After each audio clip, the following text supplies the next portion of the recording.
Okay, the next step in the fan conversion is to insulate the ceiling. To do that, I need to brace it up, and I was going to buy a piece of OSB, cut it into strips, but then my wife said, no, you just use what you got, and she had a good point.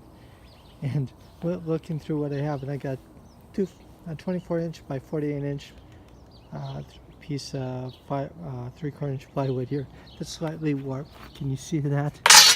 It's like, if I measure the distance in the middle, it's like 2 inches. It's so warped. It's so sad.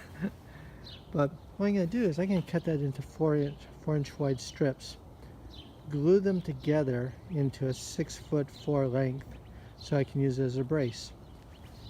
And since it's warped, it will actually have a little bit of spring to it.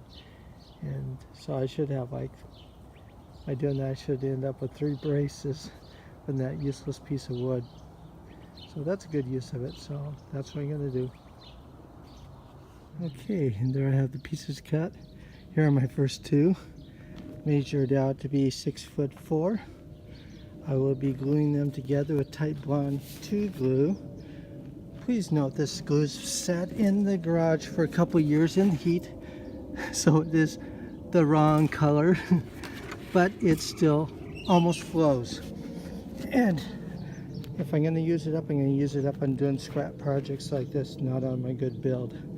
I will be buying new glue for stuff that actually goes into the van. And I'll be buying Titebond 3, which is just a tiny bit better than Titebond 2. Do not buy Titebond 1. It's just wood glue, and it's not water resistant. And as soon as your project gets wet, like if it got left out in the rain, I built something, there was an outside thing, it basically fell apart. So always buy Titebond 2 at least. I've gone with Titebond 2. It's pretty good. The numbers, the strength numbers between Titebond 2 and Titebond 3 don't matter that much to me. It's a little bit stronger, but what the heck, you know, for a couple dollars more, I'm going to do it for this next project though. Notice I measured the distance instead of the curvature. Okay, what I'll do now is I'll just take my my marking pen and mark those 2 edges right there, you know, where they overlap, then glue it and clamp it together and let it dry for 24 hours. Okay, as you can see, it is the wrong color. Had to stop recording outside. It was getting too noisy. Something's happening down the street.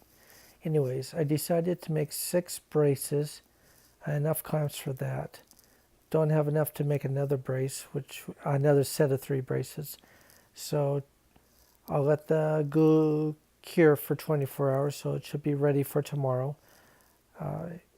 So I'll pick up a sheet of insulation on the way home from work, and I think I can start installing tomorrow. So this is how far I got today. And believe it or not, that's 22 clamps I used there.